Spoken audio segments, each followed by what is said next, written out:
Esse caso ocorreu em Moçambique no ano de 2016. Ele começa com uma jornada de uma vida e termina em uma tragédia impensável. A polícia local ofereceu pouca ajuda, e as autoridades no país de origem também falharam com ela. A verdade foi enterrada em contradições, encobrimentos e silêncio. Mas com cada evidência descoberta, as perguntas só ficam mais sombrias. Oi gente, bem-vindos ao canal, eu sou Roberta Hoff. Lembrando que eu simplesmente repasso informações que estão na internet à disposição de todos. Então já deixa um like que ajuda muito com o vídeo, não custa nada. Se inscreve e aciona o sininho, tem vídeo terça e quinta às 18 horas. E considerem se tornarem membros se quiserem e puderem. Outro jeito de me ajudar é através dos links que estão no Saiba Mais. Ali tem link da Amazon e da Magalu. Se vocês forem comprar algo nessas lojas, utilizando esses links, como nós somos lojas parceiras, vocês não pagam nada mais por isso. E eu recebo um pouquinho, e isso também ajuda o canal de alguma forma, beleza? E bora pro caso de hoje. O caso Ellie Warren.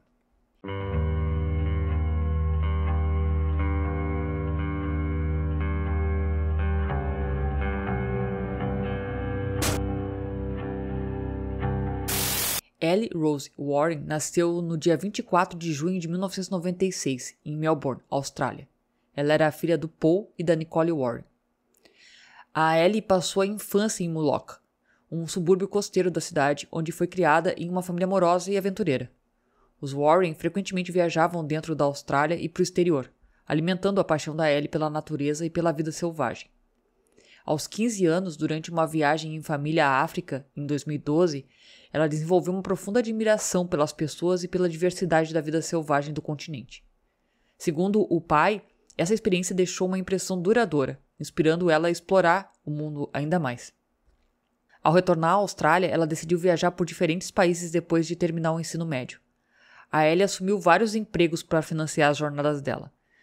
Nos anos seguintes, ela viajou sozinha para a América Central, para Bali e para a Tailândia, entre outros destinos.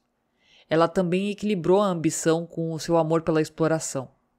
Ela era academicamente talentosa e tinha garantido uma vaga na James Cook University, em Queensland, para estudar biologia marinha, visando uma carreira que permitisse ela trabalhar de perto com animais enquanto continuava as viagens que ela amava. Mas antes de começar os estudos, ela planejou uma última aventura, uma viagem educacional de volta para a África. Aos 20 anos, ela organizou um programa de voluntariado de 6 semanas em Moçambique, com a organização de pesquisa conhecida como Africa Underwater. A Africa Underwater contrata voluntários para auxiliar os biólogos marinhos no estudo dos recifes de coral ao longo da costa. A Ellie estava vivendo o sonho dela, mas esse sonho foi tragicamente interrompido. Ela partiu para Moçambique, mas nunca retornou. O que é perturbador é que, antes da Ellie partir nessa jornada em 2016, ela expressou uma hesitação para o pai dela. Ela disse para o pai que não sabia se deveria ir ou não e afirmou que o país era muito perigoso. Mas a Ellie tinha experiência em outros países inseguros, e para ela, os prós superavam as dúvidas. Em setembro de 2016, a Ellie partiu para Moçambique. Ao chegar no país, ela ficou na acomodação da Africa Underwater, conhecida como Casa Berry Lodge, na movimentada cidade turística de Tofo. Tofo era conhecida como um destino relativamente seguro para expatriados, com uma reputação de baixa criminalidade e um estilo de vida descontraído. Todos os dias ela explorava o Oceano Índico, mergulhando e estudando a vida marinha. Era tudo o que ela tinha sonhado, e ela até fez uma amiga muito próxima lá, chamada Joya. A Joya descreveu ela, a Ellie, como extrovertida, enérgica e profundamente apaixonada pelo trabalho voluntário. Não tinha uma grande cultura de bebida ou festas em Tofo, mas os voluntários frequentemente se reuniam para alguns drinks sociais. Uma noite antes do final da viagem, a Ellie e os outros voluntários estavam socializando e bebendo na casa Berry. A Ellie e outra pessoa discutiram, e o resultado foi que a Ellie foi proibida de beber enquanto estivesse na pousada. No entanto, a Ellie viu isso como uma oportunidade para deixar a casa Berry no fim do período do voluntariado e passar alguns dias extras viajando pela área. Após alguns dias, a Ellie retornou a Tofo no dia 8 de novembro para se despedir dos novos amigos e ela planejava voltar para a Austrália para começar os estudos. Os planos eram ficar em um hostel, mas antes dela se registrar, ela foi encontrar os amigos, incluindo a Joya, por volta das 18h30 na casa Berry. A Ellie tinha acabado de chegar na cidade e ainda estava com as malas na casa Berry. Ela aceitou a proibição do álcool. A última foto da Ellie, viva, foi tirada na varanda da casa Berry com uma garrafa de água na mesa, enquanto os amigos bebiam álcool. Os amigos da Ellie estavam ficando intoxicados e a noite estava apenas começando. Então, o grupo foi para um bar que costumavam frequentar, chamado Victor's Bar, um bar local perto do mercado. A Ellie deixou as malas dela no hostel e tomou um tempo para se refrescar e trocar de roupa antes de sair novamente e encontrar o grupo de amigos no Victor's Bar. Conforme a noite avançava, a Ellie foi relatada como tendo bebido pouco. Um dos amigos disse que ela tinha tomado uma cerveja antes do grupo ir para a casa de um local que tinham conhecido. A Ellie tomou um coquetel e provavelmente não bebeu mais nada depois disso. Após cerca de 1 hora, a Ellie quis voltar para o Victor's Bar. Os amigos dela ainda não estavam prontos para deixar a festa, então ela decidiu voltar sozinha. Quando os amigos da Ellie retornaram para o Victor's Bar, alguns expatriados disseram para eles que a Ellie tinha voltado e estava procurando por eles. O Victor's Bar estava extremamente lotado, então os amigos pegaram algumas cervejas e foram se sentar na praia, esperando a Ellie aparecer. E ela apareceu pouco depois, por volta das 23 horas. A Ellie deu a volta na esquina e disse que ela estava apenas procurando por eles. Aparentemente, a Ellie estava de bom humor e se divertindo. Ela não estava bêbada e nada parecia fora do normal. Ela voltou para o bar sozinha para pegar outra cerveja. Os amigos dela ficaram do lado de fora presumindo que ela entraria, pegaria algumas cervejas e se juntaria a eles na praia. Mas ela nunca fez isso. Minutos se passaram e ainda não tinha nenhum sinal dela. Por volta das 23h30 do dia 9 de novembro, o grupo decidiu voltar para as acomodações deles. Na manhã seguinte, os moradores da vila começaram a acordar. Um desses madrugadores era um pescador local. Ele começou a caminhar em direção ao mercado, mas no caminho ele passou por um pequeno bloco de banheiros perto do final do mercado. Algo chamou a atenção dele. Algo pálido contra a areia de tons terrosos. Ele começou a caminhar lentamente em direção ao que estava no chão. Pro horror dele, lá estava uma jovem deitada de bruços na areia. Ele deu um passo para trás, percebendo a gravidade da situação, e chamou os serviços de emergência. Em instantes, a manhã tranquila foi interrompida pela chegada da polícia. Os moradores se reuniram enquanto especulavam o que poderia ter acontecido e quem era aquela mulher. A jovem era a Ellie Warren. A Ellie estava morta. Foi relatado que ela foi encontrada deitada de bruços, com os membros inferiores esticados e parcialmente abertos, com a calcinha puxada até os joelhos. Ela estava usando uma blusa preta e a boca e as narinas estavam pressionadas contra o chão. Ela tinha cortes e hematomas no pescoço e na boca. Uma investigação começou rapidamente. A última pessoa relatada ter visto a Ellie viva foi um guarda de segurança chamado Rafael, que trabalhava no turno da noite no Hotel Tofu. Ele se lembrava de ter visto a Ellie por volta das 2 horas da manhã no dia 9 de novembro, caminhando em direção ao hostel que ela estava hospedada.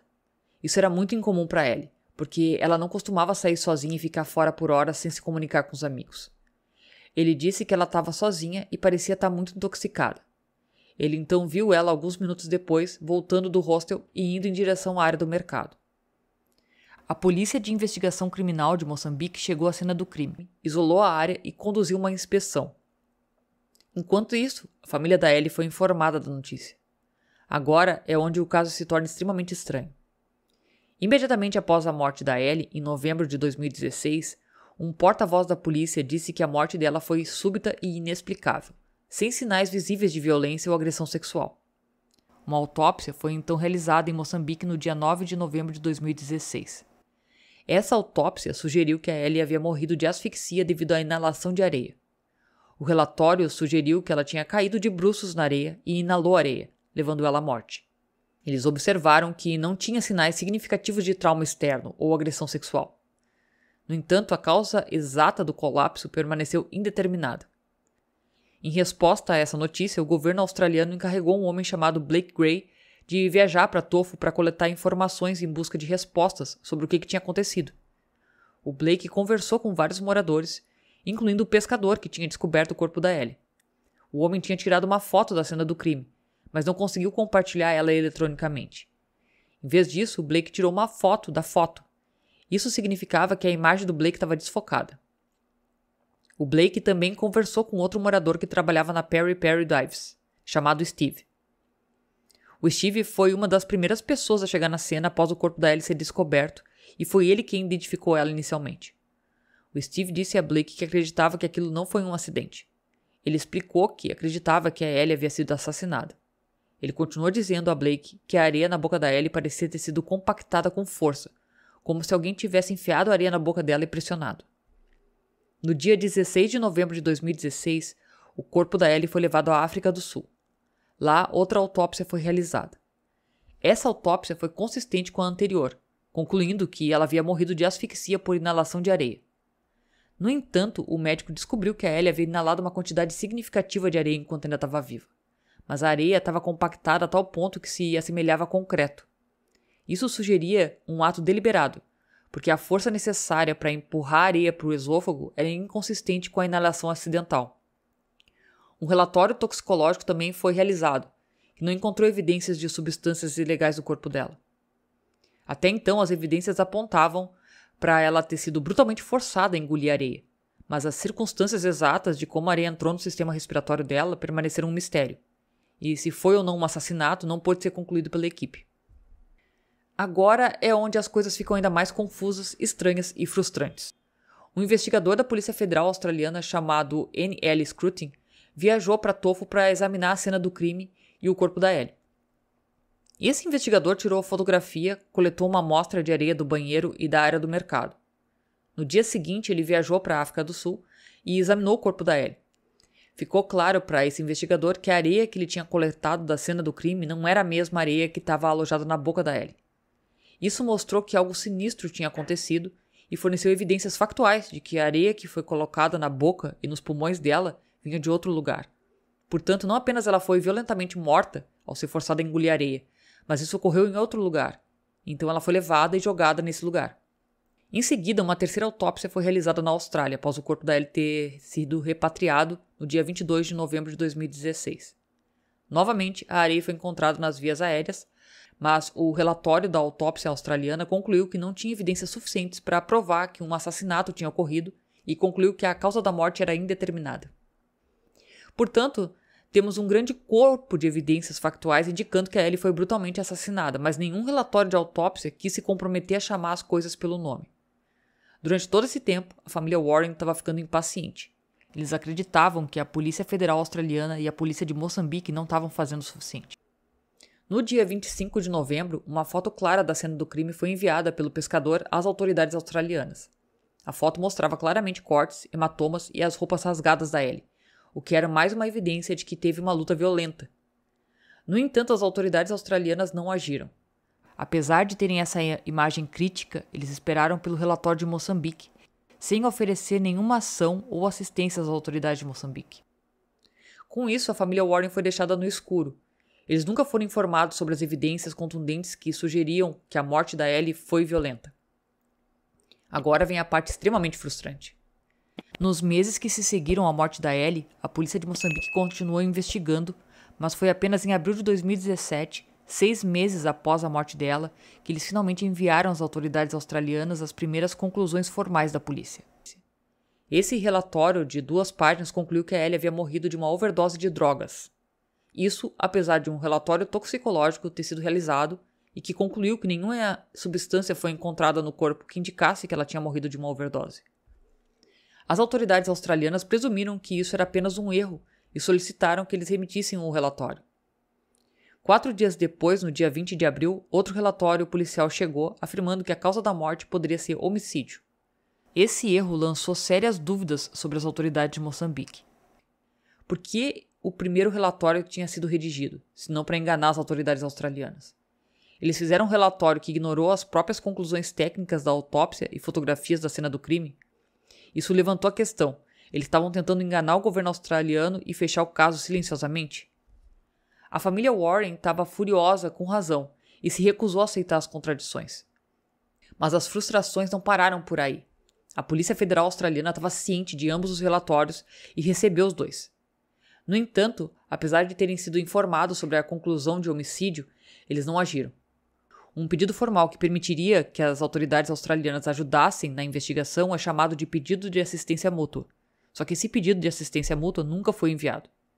A família Warren ficou convencida de que o governo australiano não estava tratando o caso do assassinato da Ellie com seriedade. Afinal, se o caso agora estava sendo tratado como homicídio, por que não tinha nenhum movimento das autoridades australianas? Paul Warren, pai da Ellie, começou a suspeitar que as autoridades, assim como as suas contrapartes em Moçambique, queriam que o caso desaparecesse silenciosamente no fundo. mas o Paul se recusou a deixar que isso acontecesse. Ele ficou determinado a descobrir a verdade e iniciou a própria investigação. Um dos detetives australianos viajou de volta para Moçambique em agosto de 2017 na tentativa de coletar evidências.